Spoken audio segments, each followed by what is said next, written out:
상상해 보세요, 여러분.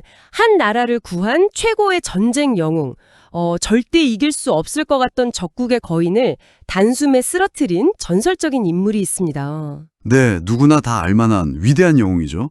맞아요. 그런데 지금 그 위대한 영웅이 막 적국의 나무 성문짝을 미친 듯이 손톱으로 박박 긁어대고 있습니다. 수염에는 막 침이 질질 흐르고요. 처형당하지 않으려고 완전히 이성을 잃은 미치광이 행세를 하는 거군요. 그러니까요. 도대체 영웅이 어쩌다 이런 밑바닥까지 떨어지게 된 걸까요? 오늘 우리의 깊은 탐구는 바로 이 기괴하고도 처절한 장면에서 출발합니다. 네, 오늘 우리가 깊게 파헤쳐볼 자료는 사무엘상 21장이라는 고대 문헌입니다. 단순히 먼 과거의 영웅담을 기대하셨다면 완전히 번지수를 잘못 찾으셨습니다. 네, 진짜 영웅담이랑은 거리가 멀죠. 맞습니다. 이것은 인간이 벼랑 끝에 내몰렸을 때 살아남기 위해 도덕이나 체면, 그리고 자아를 어떻게 해체해버리는지 아주 적나라한 생존의 해부학이거든요. 진짜 기대가 되는데요. 자, 그럼 바로 본론으로 좀 들어가 보죠. 좋습니다. 이 텍스트가 정말 흥미로운 이유는 우리가 흔히 기대하는 그 주인공의 품위 같은 것을 가차없이 부숴버리기 때문입니다. 주인공 보정 같은 게 전혀 없다는 거네요. 바로 그거죠. 이 기록의 주인공인 다윗은 당시 국가 권력, 그러니까 사울 왕의 질투와 살해 위협을 피해 도망치는 중이었습니다. 아, 모든 국가기관이 그를 추적하는 아주 절박한 상황이었군요. 네, 그런 상황에서 그가 첫 번째로 도착한 곳이 바로 제사장들이 모여 사는 성소, 노비라는 지역이었습니다. 텍스트를 보면 다윗이 도착했을 때 제사장 아히멜렉이 그를 보고 떨며 맞이했다고 나옵니다. 떨면서요? 네, 그리고 묻죠. 어찌하여 네가 홀로 있고 함께하는 자가 아무도 없느냐 하고요. 잠깐만요. 다윗은 당대 최고의 군대 지휘관이잖아요. 그런 거물이 아무런 호위 병력도 없이 덜렁 혼자 나타났으니 제사장 입장에서는 기겁을 했을 것 같긴 합니다. 상식적으로 말이 안 되는 상황이니까요. 그런데 여기서 다윗의 대응이 전혀 영웅적이지 않더라고요. 왕이 자신에게 막 극비 임무를 맡겼고 부하들과는 다른 곳에서 은밀히 만나기로 했다고 들러댑니다. 이거 완전 새빨간 거짓말 아닌가요? 명백한 거짓말이죠. 저는 이 대목에서 다윗이라는 인물의 도덕성에 대해 약간 의문이 생겼거든요. 자기를 죽이려는 사울왕의 이름을 팔아서 아무것도 모르는 제사장을 위험에 빠뜨리면서까지 자기가 살아남으려고 한 거잖아요. 현대의 도덕적 잣대로 보면 명백한 기만인 건 맞습니다. 하지만 당시의 정치적 메커니즘을 이해해야 하거든요. 어떤 메커니즘이요? 노비라는 지역은 사울왕의 정치적 중심지인 기부아와 지리적으로 아주 가까웠습니다. 사울의 정보망이 촘촘하게 깔려있는 사정권 아니었죠. 아, 숨기에는 너무 위험한 곳이네요. 맞아요. 다윗이 만약 거기서 왕이 나를 죽이려 해서 도망쳤다, 그 사실대로 말했다면 국가 공무원 격인 제사장 아히멜렉은 다윗을 즉시 고발하거나 그 자리에서 내쳐야만 했을 겁니다. 안 그러면 자기도 반역자가 될 테니까요. 정확합니다. 다윗은 사실상 국가 권력으로부터 버림받고 신분이 노출된 요원이잖아요.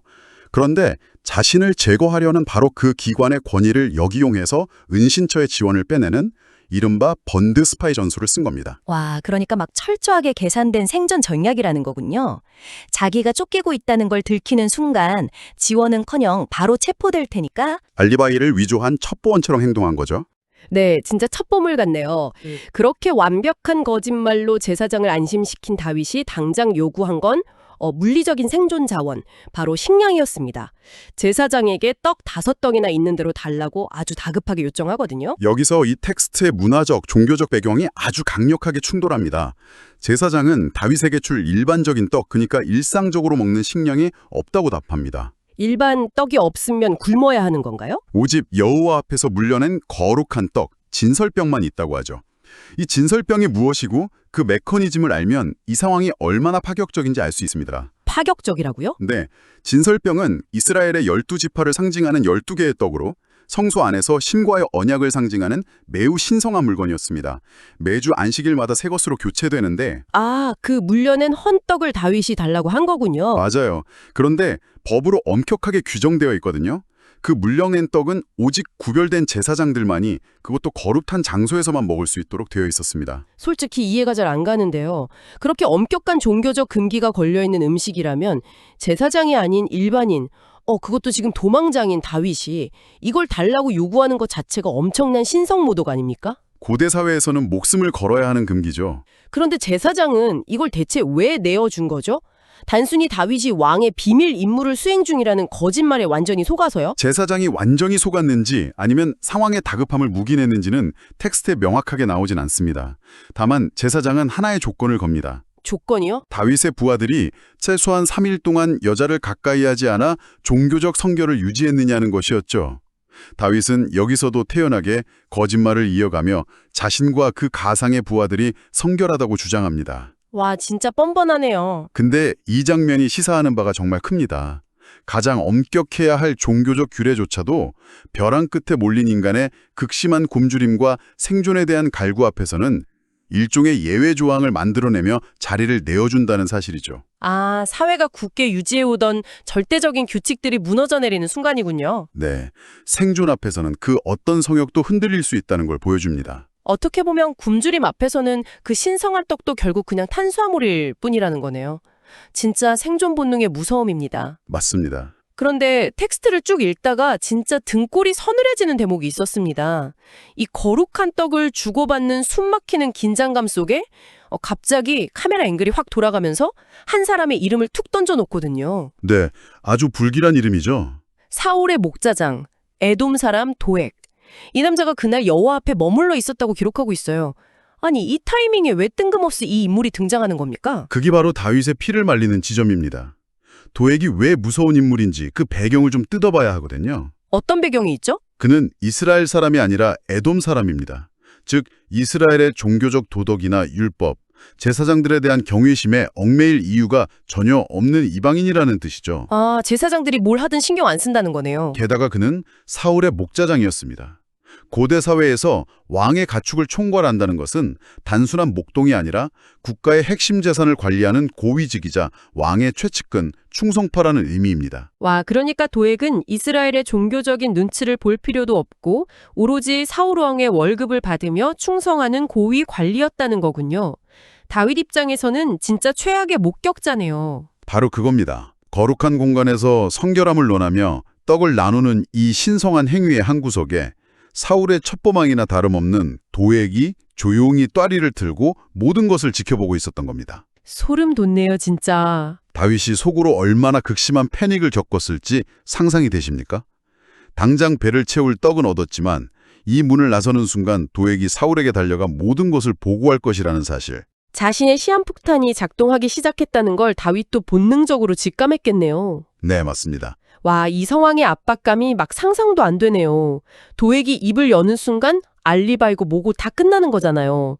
다윗은 떡을 삼키면서도 진짜 목이 메었을 것 같습니다. 누군가 나를 지켜보고 있고 내 위치가 사울에게 직보될 거라는 그 공포심. 그 공포심이 행동을 촉발하죠. 그래서 다윗이 그 다음 행동으로 다급하게 무기를 찾는 거군요. 왕의 일이 너무 급해서 무기를 미처 못 챙겼다는 아까 써먹었던 그 거짓말을 다시 대면서 제사장에게 칼이나 창이 없는지 묻잖아요. 여기서 다윗의 심리 상태가 굶주림에서 극도의 공포로 완전히 전환되었음을 알 수 있습니다.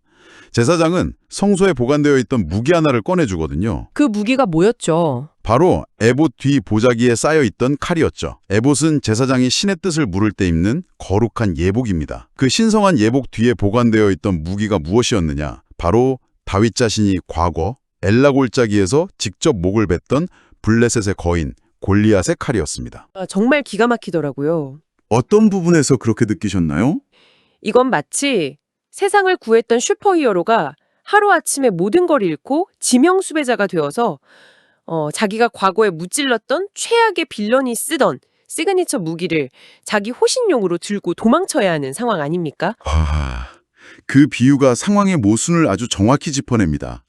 골리앗의 칼이 성소에 보관되어 있었다는 것은 그 칼이 단순한 살상 무기가 아니라 이스라엘을 국가적 위기에서 건져낸 위대한 승리의 기념비, 즉 일종의 종교적 전리품이었다는 뜻입니다. 엄청난 상징성이 있는 거네요. 그렇죠.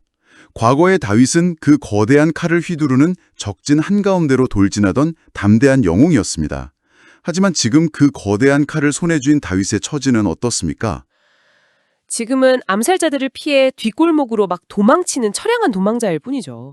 그 거대한 칼을 몰래 숨기고 다녀야 하는 상황 자체가 진짜 코미디 아닙니까? 한때 국가를 구했던 영광의 징표가 이제는 제 목숨 하나 부지하기 위해 움켜쥐어야 하는 비참한 생존 도구로 전락했습니다. 참 씁쓸하네요. 다윗이 그 익슈판 칼자루를 다시 쥐었을 때 과거의 영광과 현재의 끝없는 추락이 동시에 겹쳐지면서 엄청난 심리적 파괴를 경험했을 겁니다. 무기를 얻어 당장의 물리적 방어력은 조금 올랐을지 몰라도 영웅으로서의 자아는 산산조각이 나고 있었던 거죠.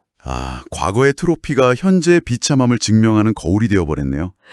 그런데 전문가님, 이 골리앗의 칼을 쥔 다윗의 다음 행보가 정말 납득이 안 갑니다. 가드로 이용한 부분을 말씀하시는 거죠? 네, 상식적으로 무기를 얻었으면 인적이 드문 광야나 산속 은신처로 숨어야 맞잖아요. 그런데 다윗은 그 칼의 원래 주인이었던 블레셋 사람들의 영토, 그것도 가드 왕 아기스에게로 도망쳐버립니다. 아주 극단적인 선택이었죠. 아니, 가드는 골리앗의 고향 아닙니까? 자기를 죽이려는 사울을 피하겠다고 자기가 죽인 적장의 본거지로 뛰어든 건데 이거 논리적으로 완전히 자살행위 아닌가요? 겉보기에는 완벽한 자살행위입니다. 하지만 이 비합리적인 선택이야말로 당시 다윗이 느꼈던 공포의 깊이를 증명합니다. 아까 본 도액 때문일까요? 맞습니다.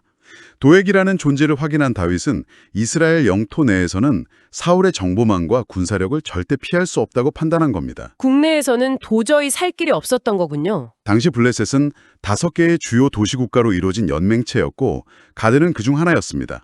다윗은 적의 적은 창고가 될 수 있다는 지정학적 계산을 했거나 혹은 사울의 통치권이 절대 미치지 않는 유일한 곳이 적국뿐이라는 극단적인 절박함 때문에 망명을 시도한 것으로 보입니다. 하지만 그 계획은 국경을 넘자마자 처참하게 박살이 나버리죠. 아기스 왕의 신하들이 다윗을 단번에 알아본 겁니다. 심지어 그들이 다윗의 화려했던 과거까지 줄줄 읊어대요. 다윗의 과거 노래까지 부르죠? 네, 이 사람은 그 땅의 왕 다윗이 아니냐, 사람들이 춤추며 불렀던 그 노래, 사울의 죽인 자는 천천히요 다윗은 만만히로다 하던 그 주인공이 아니냐라며 왕에게 고발합니다. 바로 이 대목에서 다윗의 과거 명성이 그의 목을 조르는 치명적인 도구로 작용합니다. 영웅이라는 타이틀이 독이 된 거군요. 만만의 적, 즉 수만 명의 블레셋 사람을 쓰러뜨린 위대한 용사라는 타이틀은 이스라엘 안에서는 그를 영웅으로 만들었지만 가드 한복판에서는 당장 처형해야 할 가장 위험한 1급 전범이라는 뜻이니까요. 상황이 완전히 뒤집혔네요. 텍스트는 이 고발에 들은 다윗이 아기스를 심히 두려워하여 라고 기록합니다. 사울의 칼을 피해 적국으로 숨어들었는데 이제는 적국의 왕에게 목이 달아나게 생겼으니 그 공포는 노베서 느꼈던 것과는 차원이 달랐을 겁니다. 그래서 이 텍스트 전체를 통틀어 가장 기괴한 장면이 여기서 터져 나오는 거군요. 극한의 공포에 사로잡힌 다윗이 갑자기 미친 채를 하기 시작합니다. 네, 가장 논란이 많고 놀라운 장면이죠. 대문짝을 북북 헐거대고 자기 수염에 침을 질질 흘리는 거죠. 저는 이 장면을 읽으면서 도저히 믿기지가 않았어요. 그 위대한 전사가 짐승처럼 침을 흘리며 바닥을 기고 있다니요. 충격적일 수밖에 없죠. 도대체 생존을 위해서라면 인간은 자기 자신의 존엄과 체면을 어디까지 박살낼 수 있는 겁니까?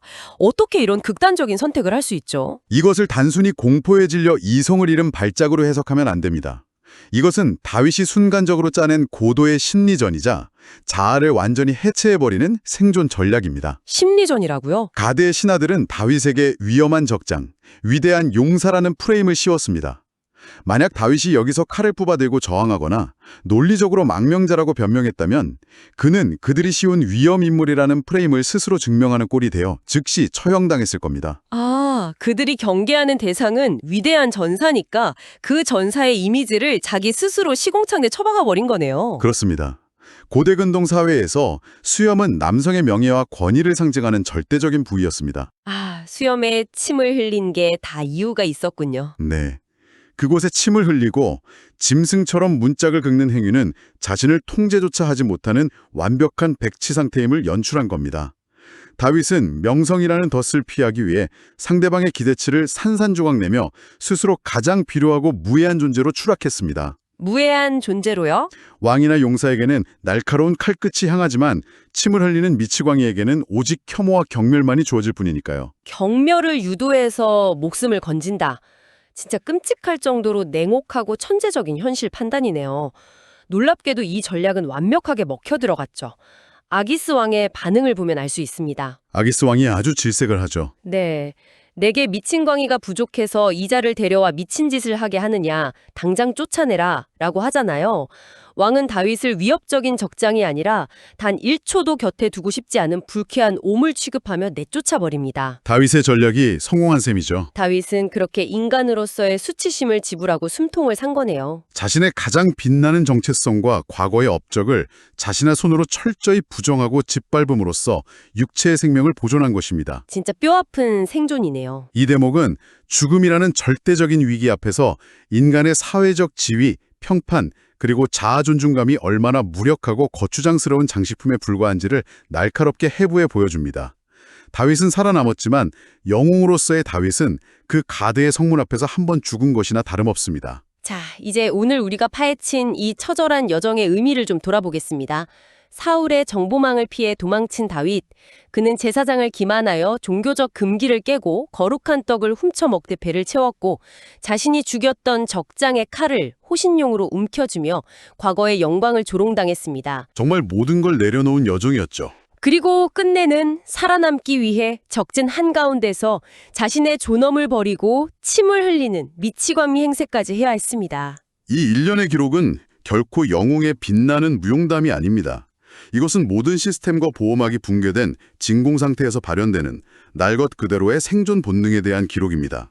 날 것 그대로의 생존 본능이요. 내가 굳게 믿고 지켜왔던 도덕적 가치, 사회적 규칙, 그리고 스스로의 품위가 생명에 대한 원초적인 갈망 앞에서 얼마나 쉽게 벗어던져질 수 있는지, 그리고 인간이 살기 위해 얼마나 유연하게 혹은 잔인하게 자신을 변화시킬 수 있는지를 직시하게 만드는 텍스트입니다. 네, 청취자 여러분. 오늘 이 깊은 탐구를 마무리하며 여러분 스스로에게 던져볼 만한 질문을 하나 남기고 싶습니다. 어떤 질문이죠? 우리는 보통 사람들을 그들이 거둔 빛나는 승리와 성취, 화려한 트로피로들로 기억하고 평가합니다. 다윗도 골리앗을 쓰러뜨린 그 영광스러운 순간으로 기억되죠.